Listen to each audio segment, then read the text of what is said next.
हरे कृष्ण। सरल शाश्वत धर्म पर आपका स्वागत है। पिछली बार हमने भक्ति की बात करी। भक्ति के लिए हम चलेंगे भागवत के पास। भागवत आप जैसे सब जानते हैं 18 पुराणों में से एक है। वेद व्यास जी 17 पुराण लिख चुके थे, लेकिन उनको मन को संतोष नहीं था, परेशान थे, कुछ कसोट रहा था, पता नहीं क्या कसोट रहा था, लेकिन आनंद नहीं आ रहा था, सुख नहीं मिल रहा था, परेशान से रहते थे। तो ऐसे में उनके पास नारद जी आए। नारद जी ने कहा, भाई आपने पुराण तो सारे लिख दिए, परंतु आपने कृष्ण की लीलाओं का कोई विशेष वर्णन नहीं किया है। उन्होंने कहा, ये बात तो सही है, तो अब कोई ऐसा पुराण लिखिए जिसमें कृष्ण लीलाओं का चिंतन अच्छी तरह बताया जाए। तो फिर उन्होंने लिखी भागवत। इस भागवत में हम खोजेंगे भक्ति। भागवत क्या है? मोटे तौर पर आपकी और हमारी सबकी कहानी है। हम जीव हैं, हमारा असली घर है भगवान का घर। वहाँ से हम भटके हुए हैं, कभी इस योनि में जाते हैं, कभी उस योनि में जाते हैं। तो ये हमारी और भगवान की कहानी है। और इस कहानी में रोचक बनाने के लिए हर कहानी में कोई खलनायिका होती है ना। इसमें भी माया आ गई। माया को खलनायिका मान लीजिए आप, हालांकि खलनायिका नहीं है। समय समय पर आपके जूते चप्पल लगा के आपको भगवान की तरफ मोड़ती है। चलो 1 मिनट के लिए मान लो। तो ये कहानी हुई जीव की, भगवान की और माया, जो उन दोनों को मिलने नहीं दे रही। माया चाहती है जीव मेरे राज में है और जीव भटक रहा है, इस योनि में जाता है, उस योनि में जाता है, ये विषय भोग करता है, सुख की तलाश कर रहा है। और नादान को पता नहीं कि सुख इस संसार में है ही नहीं। सुख एक दफ़ा वो जान ले, सुख वो होता है जो आके कभी जाता नहीं है, अनंत मात्रा का होता है और अनंत काल तक रहता है। तब वह फिर माया की तरफ नहीं जाएगा। यही सत्य बताने के लिए भागवत लिखी गई है और यही सत्य हम खोजेंगे। आज हम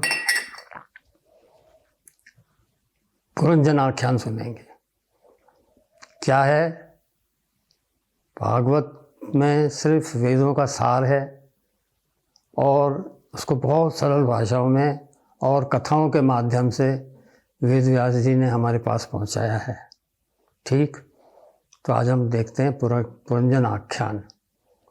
इसमें हमारी कहानी है, इसको गौर से सुनना। इसमें कुछ बातें बताई गई जिनका गूढ़ अर्थ निकलेगा, पहले ही इनको समझ लेना। एक बार नारद जी घूमते घूमते राजा प्राचीन बरही के यहाँ गए। देखा तो वो पशु बलि में लगे हुए हैं, कर्मकांड में लगे हुए हैं। उन्होंने कहा, महाराज ऐसे कोई आपको मोक्ष थोड़ी मिलेगी, कोई सुख नहीं मिलेगा। और जिन जानवरों को आप मार रहे हो ना, कि देखो ये परलोक में आपको सींग, बड़े बड़े सींगों से मारेंगे। उन्होंने कहा, क्या करूं? तब उन्होंने पुरंजन आख्यान सुनाया। सुनिएगा। पुरंजन नाम का एक राजा था। वो आराम से अपनी नगरी में रहता था। उसका एक दोस्त था, उसका नाम था अविज्ञात। इस अविज्ञात का रहस्य बाद में खोलेंगे, अभी तो इतना ही जान लें। कोई भी उसकी चेष्टाओं को समझ नहीं सकता था। ठीक है, कहीं रहने का स्थान खोजने के लिए यह भी राजा के साथ चला। घूमते घूमते वो एक जगह पहुँचे तो देखा वो सामने बहुत सुंदर नगर है, बहुत बढ़िया बाग बगीचे, झरने बह रहे हैं, पक्षी चहचहा रहे हैं, हर तरह से सुंदर है। उस नगर के 9 द्वार हैं। 9 द्वार, ये याद रखना। वहाँ देखा तो एक सुंदर स्त्री घूम रही थी। उसके साथ उसके 10 सेवक थे और हर एक सेवक के साथ 100-100 सेविकाएं थीं। ये सारा झुंड लेके घूम रही। राजा ने उसकी तरफ देखा, उसने उसकी तरफ देखा। अब दोनों को एक दूसरे की तरफ आकर्षण हो गया। राजा जी गए, उनसे शादी की और इस नगरी के अंदर रहने लग गए। खूब आराम से रहते हैं। कहाँ चले गए ये चले गए 9 द्वार की नगरी में। यहाँ रहे और अच्छे आनंद से इनका समय बीतने लगा। लेकिन राजा ने पाया यहाँ सब तरह के विषय भोग हैं, खूब भोग भोगो, परंतु उसने देखा ये सुंदरी मेरे को नचाती है जैसे बंदर को नट नचाता है। तमाशा करने वाला होता है ना, बाजीगर, जादूगर, वो खूब नचाता है बंदर को, ऐसे ही ये सुंदरी मेरे को नचा रही है, ये सोचता था। खैर समय बीतता गया, आनंद से रहे, कई बच्चे हुए, बच्चों की शादी करी, खूब आनंद हुए, 100 वर्ष बीत गए, हंसते खेलते जैसे अरे मैं तो कल ही आया था, ऐसे ही सोचा उसने, और 100 वर्ष निकल गए। इसने 5 साल देश में बिताए, 100 वर्ष जो 9 द्वारों का था। फिर क्या हुआ, उस पर दुश्मनों ने चढ़ाई कर दी। होता ही है, राजाओं के कोई दुश्मन तो आता ही है, होते ही हैं बहुत। इसके भी बेचारे का दुश्मन था, उसने उस पर चढ़ाई कर दी। दुश्मन कौन था? दुश्मन तो थी एक तो काल कन्या, नाम है काल कन्या। उसके साथ उसके साथी भी थे। एक साथी था प्रज्वर, उसके साथ बहुत सैनिक थे। दूसरा था चंडीवेग, चंडीवेग के साथ 360 तो थे गंधर्व, और इतनी ही गंधर्वियाँ थीं। इन सब ने हमला बोल दिया।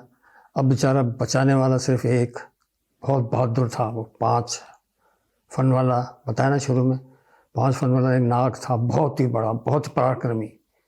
वो भिड़ता रहा, लड़ता रहा, बहुत समय बीत गया। फिर भाई साहब वो समाप्त हो गया। उधर बहुत बड़ी सेना थी, इधर ये बेचारा अकेला था, मर गया, समाप्त हो गया।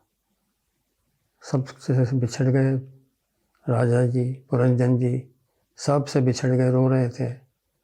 देखा तो एक अंधेरे कूप में पड़े हैं और वहाँ इनको जानवर मार रहे हैं। वहाँ इन्हें याद आया, अरे ये तो वही जानवर हैं जिनका मैंने आखेट किया था। शुरू में अपन ने ऐसे बताया था ना, राजा प्राचीन बरही को नारद जी समझा रहे हैं, राजा तू जिन जानवरों को मार रहा है वो परलोक के अंदर तुझे मारेंगे, ऐसे सींगों से, बड़े बड़ों से, तैयार रहे, और कर्म कांड से तुझे मोक्ष नहीं मिलेगा। ठीक, यही पुरंजन के साथ हुआ।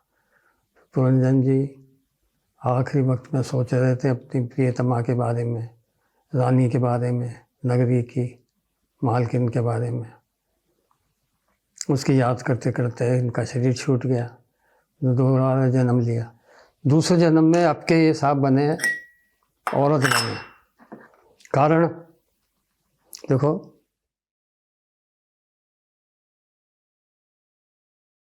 मैं भी, भागवत में भी आता है और गीता में भी आता है, अंतगति अंतमति सो गति। तो आखिरी टाइम में किसकी याद कर रहा था? अपनी पत्नी को याद कर रहा था, रानी को याद कर रहा था। तो दूसरे जन्म में स्त्री बना, स्त्री योनि मिली इसको, बना राजकुमार, राजकुमारी बनाइए। विदर्भ राजा के पैदा हुई, उसका नाम हुआ विदर्भ नंदिनी, विदर्भ की बेटी। हाँ, खूब ठाठ से रही है, बड़ी हुई। फिर इसकी शादी हुई, शादी में क्या हुआ था, फिर वही बच्चे खूब पैदा हुए इनके, खूब आनंद होगा। और एक दिन इनके प्रियतम राजा, इस जन्म में औरत नहीं है, इस जन्म में औरत है, पहले राजा था पुरंजन। तो ये साहब, इनका पति मर गया, तो ये रो रहे हैं, बहुत दुख है इनको, परेशान है। इतने में इनका पुराना साथी अविज्ञात आया। अब ध्यान दीजिए ध्यान से। ये अविज्ञात कौन है? ये सखा है हमारा। कहा है ना, एक ही शरीर में 2 पंछी रहते हैं, एक ईश्वर एक हम तो भोगते हैं आसक्ति पूर्वक, वो सिर्फ देखता है। तो अविज्ञात आया, उसने समझाया, अरे भाई तू ना तो वो है पुरंजन, ना तू है वैदर्भ कुमारी, वैदर्भ नंदिनी, तू है, और मैं और तू एक ही हैं। समझ गया? धीरे धीरे उसकी समझ में आया। तो ये कहानी है, कहानी के जरिए आपको क्या समझाया गया?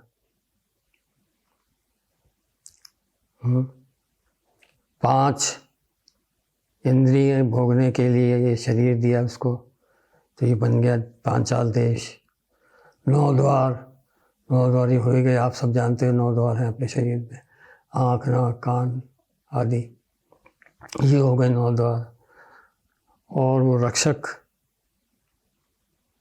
5 सिर वाला फणों वाला नाग, बहुत बड़ा सांप, ये हो गए हमारी 5 इंद्रियां हो गई। और जब पहली बार इसको रानी दिखी थी पुरंजनी, पुराने फर्स्ट जन्म में, जब उसके साथ 10 सेवक थे, वो थे 5 इंद्रियां और 5 इंद्रियों के विषय, और उन सबके साथ 100 नौकरानियाँ थीं, दासियाँ थीं। वो इनके असंख्य विषय होते हैं, वो थे। तो इन्होंने भोगे, 100 वर्ष तक ये भोगे। उसके बाद आ गए काल कन्या यानी मृत्यु आ गई, प्रज्योत यानी बुढ़ापा आता बीमारियों को लेकर, वो आ गया। चंडी वेग रात दिन है, 360 रात 360 दिन। तो ये हुआ, यही आपकी और हमारी कहानी है। भागवत है तेरी मेरी कहानी, पुरंजन की कहानी मान लो, आपकी मान लो, मेरी मान लो, हमारा साथी अज्ञात वो है। तो इससे वही शिक्षा मिली हमें कि हम जो जीव हैं वो गलत जगह संसार में सुख ढूंढ रहे हैं। हम चाहे इसको सुख की संज्ञा दें ना दें, लेकिन ढूंढ रहे हैं सुख। कोई कहता है मेरे को तो भाई बहुत सुख मिला संसार में। क्या सुख मिला? मैंने बहुत अच्छा खाना खाया, मुझे बहुत आनंद आया। अच्छा, कहाँ है तेरा आनंद अब? वो कल रात को खाया था, अच्छा चला गया। अच्छा, मेरे को साहब बहुत प्यास लगी थी, बहुत शरबत पिया मैंने मीठा, मेरी प्यास समाप्त हो गई, बड़ी तृप्ति हुई, बहुत ही अच्छा लगा, बहुत आनंद आया। ठीक है, कहाँ है भाई साहब वो आनंद आपका? वही वो तो चला गया। वो आनंद नहीं है, आनंद संसार में नहीं है। जो अनित्य होता है उसको आनंद सुख नहीं कह सकते। और जो आप जो अच्छा खाना ढूंढ रहे हो, अच्छी प्यास बुझाने के लिए शरबत ढूंढ रहे हो, वो क्या ढूंढ रहे हो? सुख ढूंढ रहे हो। ये सुख इस संसार में नहीं है, मान लीजिए। ये है सिर्फ भगवान में, और ये मिलेगा उसके पास जाके ही। रसो वैसा है, कहा है ना, भगवान में सुख है। तो आप संसार को त्यागो और मुड़ जाओ भगवान की ओर, सुख आपको वहीं मिलेगा। आगे इसका थोड़ा और गूढ़ समझाया जाएगा। तब तक के लिए हम आपसे आज्ञा लेते हैं। हरे कृष्ण, हरे राम राम राम हरे हरे, हरे कृष्ण कृष्ण कृष्ण हरे।